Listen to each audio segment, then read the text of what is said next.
YouTube family welcome to my new vlog. આજના વ્લોગમાં તમારું સ્વાગત છે.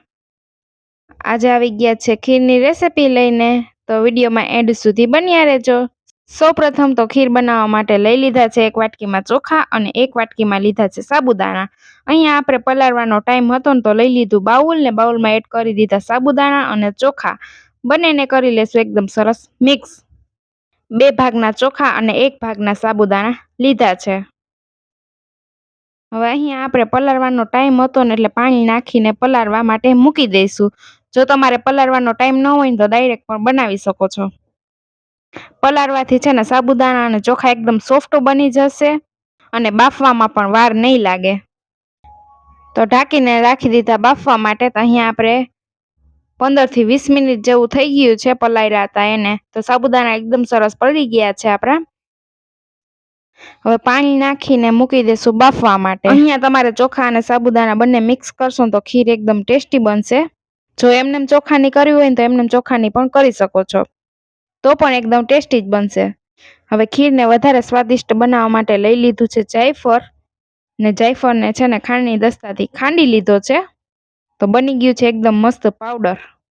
જાયફળનો ફ્લેવર છે ને બેસ્ટ આવે છે ખીરમાં. તો જોઈએ ને તો અહીંયા આપણા ચોખા અને સાબુદાણા એકદમ મસ્ત બફાઈ ગયા હતા. હવે એમાં એડ કરી દેશું દૂધ. દૂધ અહીંયા આપણું મિશ્રણ એકરસ થઈ જાય ને એટલું શરૂઆતમાં પહેલા નાખવાનું છે. તો નાખીને પછી મારી લેશું બ્લેન્ડર.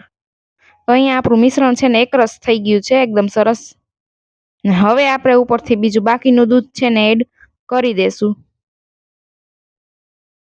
અને કરી લેશું મિક્સ. હવે ગેસની ફ્લેમ ઉપર આપણે ધીમા તાપે છે ને ખીરને પાકવા દેશું. બ્લેન્ડર મારવાથી ખીરનું ટેક્સચર એકરસ થઈ જાય છે ને એકદમ મસ્ત ઘટ બને છે આપણી ખીર. ઉકળવા માંડી હતી ને ત્યારબાદ એડ કરી દીધું છે જાયફળ પાવડર, જે આપણે એકદમ સરસ ખાંડીને બનાવી લીધો હતો એ. તો જાયફળ પાવડર એડ કરીને કરી લેશું મિક્સ. હવે છે ને ગેસની સ્લો ફ્લેમે પાકવા જ દેવાની છે ખીરને, વચ્ચે વચ્ચે ફેરવતા જ રહીશું. જેમ પાકશે ને એમ ઘટ થતું જશે એનું ટેક્સચર અને એકદમ સરસ છે ને સ્વાદમાં બેસ્ટ બનશે. તમે પણ આ રીતે એકવાર જરૂરથી ટ્રાય કરજો, એકદમ બેસ્ટ બનશે. તો અહીંયા એકદમ સરસ પાકીને આપણું દૂધ છે ને અડધું થવા માંડ્યું છે.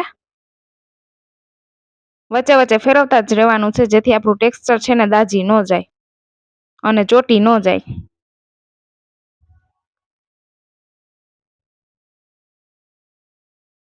હવે આપણે એડ કરીએ છીએ મીઠાશ માટે ખાંડ. ખાંડ અહીંયા તમારે જેટલી મીઠી કરવી હોય ખીર એ પ્રમાણે એડ કરી શકો છો. તો ખાંડ એડ કરીને ધીમા તાપે આપણે પાકવા જ દેવાની છે. એકદમ સરસ ઘટ બની જાય ત્યાં સુધી પાકવા દેશું ગેસની સ્લો ફ્લેમે.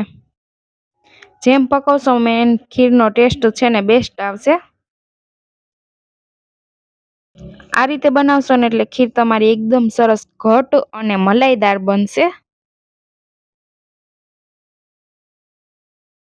જાયફળ છે ને શરૂઆતમાં જ પકવવામાં નાખી દેવાથી ખીરનો ટેસ્ટ બેસ્ટ આવી જાય છે ને ફ્લેવર એકદમ મસ્ત આવી જાય છે.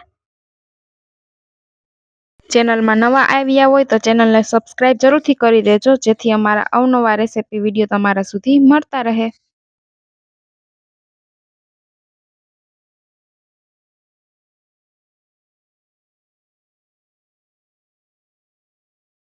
હવે લઈએ છીએ ડ્રાયફ્રૂટ.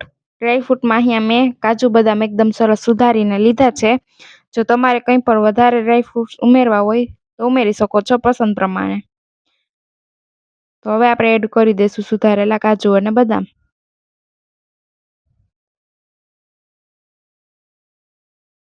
અહીંયા ખીરનું ટેક્સચર તમે જોઈ શકો છો. આપણું પાકીને દૂધ છે ને જે એ અડધું થઈ ગયું છે ને એકદમ સરસ ઘટ બનીને રેડી થઈ ગઈ છે આપણી ખીર. તો ડ્રાયફ્રૂટ્સ એડ કરીને કરી લેશું મિક્સ.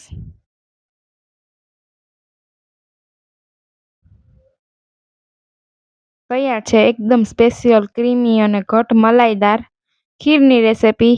આ રેસિપી તમને કેવી લાગી ને કમેન્ટ કરીને જરૂરથી જણાવજો. તો આ રેસિપીનો ફૂલ વિડીયો જો તમને ગમ્યો હોય તો રેસિપીને કરી દેજો લાઈક કરી દેજો, શેર કરી દેજો અને ચેનલને કરી દેજો સબસ્ક્રાઈબ, જેથી અમારા અવનવા સ્વાદ સાથે ટેસ્ટી રેસિપી વિડીયો તમારા સુધી મળતા રહે.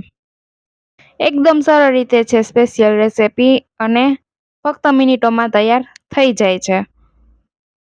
અને સરળ કેવી રીતે બનાવવી સ્પેશિયલ આપણે ખીર એ વિડીયો આપણે આખો બનાવ્યો છે. જો વિડીયો ગમ્યો હોય તો વિડીયોને કરી દેજો લાઈક કરી દેજો, શેર કરી દેજો અને ચેનલને કરી દેજો સબસ્ક્રાઈબ.